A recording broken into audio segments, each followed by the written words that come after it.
Eu vou continuar falando desse assunto agora com a Emanuela Justino, que está no 9º Batalhão de Polícia Militar, para nos trazer um pouco mais de informações. Esse é um problema da Esplanada, é um problema do Balneário Rincão, problema de Laguna, problema do Arroio de Silva, problema aqui de Criciúma, da cidade, problema muito intenso.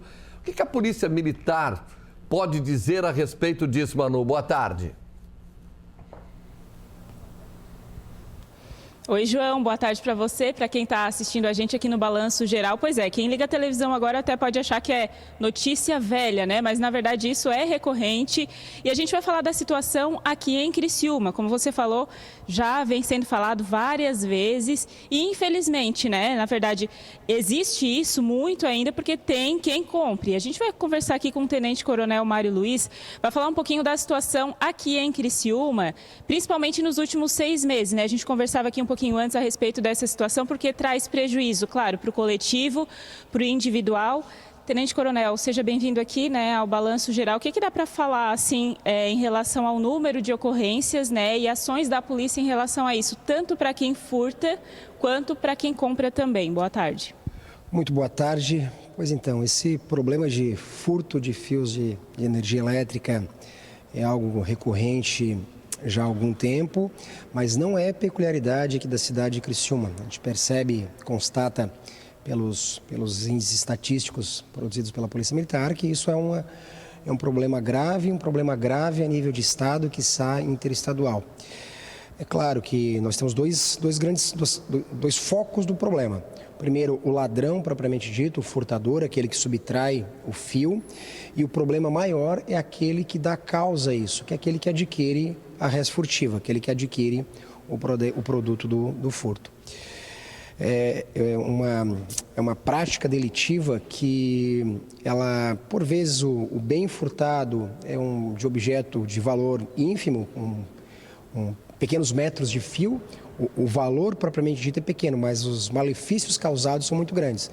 1 metro de fio vai inviabilizar a energia elétrica de toda uma rua, todo um bairro, vai parar uma empresa, o que vai causar prejuízos gigantescos.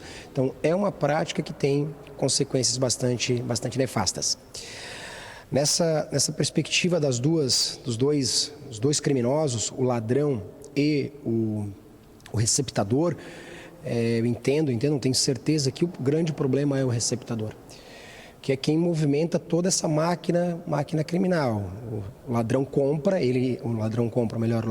furta aquele objeto, mas não furta para ficar para si, ele furta para revender. Então, enquanto houver alguém que está fazendo a aquisição desse bem, desse produto, o crime vai continuar. Nós, nesses últimos 6 meses, tivemos um aumento no número desses delitos aqui na cidade. Passamos a desencadear algumas operações, fizemos a prisão de alguns ladrões, alguns marginais que estavam subtraindo fios. Conseguimos ter hoje já uma redução estatística desta prática. Aliado a isso, nós estamos trabalhando em conjunto com a Polícia Civil para identificar aquele que realiza a receptação, o receptador. Prendemos já alguns em processo ainda de identificação, para conseguirmos reduzir essa triste prática aqui na cidade. Tenente Coronel, você falou, né, a respeito dessas duas partes, quem furta, obviamente, e quem compra também. Nesse caso, você falou de prisões de pessoas que compram esse tipo de material. Tem esse número, quantas prisões, como que se deu isso? Foi uma investigação, até porque é isso que faz circular, né, esse tipo de produto, essa venda. Perfeito. Aproveito seu questionamento para fazer duas ponderações. Primeiro, nós tivemos agora nos últimos 2 meses 2 prisões por receptação, dois criminosos que estavam receptando fios especificamente foram detidos e hoje respondem criminalmente pelo crime de receptação qualificada por ser no exercício da atividade comercial, que é uma prática delitiva que tem uma pena um pouco maior, uma pena de 3 a 8 anos. Mas o grande problema, em especial dos furtos, é a reincidência criminal. Isso é importante que se diga, é importante que se traga isso à baila para que nós tenhamos a consciência da gravidade disso. Hoje, esses ladrões, aquele que faz a subtração do fio, são conhecidos no meio policial. Os nossos policiais que trabalham dia e noite nas ruas, conhecem todos eles. E todos, sem exceção, todos que nós fizemos a prisão, não foi a primeira, a segunda, nem a terceira vez. São pessoas que são dedicadas à atividade criminal, dedicadas à subtração de bens alheios. Então, sem sombra de dúvida, o grande problema é a impunidade no tocante a esses ladrões. Então tá certo, eu agradeço, né, a participação aqui, como o Tenente Coronel falou, é um trabalho em conjunto também, né, questão de investigação, Polícia Militar e Polícia Civil trabalhando para identificar essas pessoas. Teve então essa queda, né, nos últimos meses por conta de algumas prisões. É claro que o trabalho policial continua sendo feito, né, João, e a gente segue acompanhando porque é um prejuízo para todo mundo, né, casos de pessoas que acabam perdendo comida, porque tem ali a geladeira que acaba ficando algum tempo sem energia. Então, na verdade, é um transtorno para todo mundo. A gente segue acompanhando. Felizmente, né, claro que ainda acontece, mas teve uma queda aí nos últimos meses e a gente espera que esse número caia ainda mais. Volto contigo no estúdio.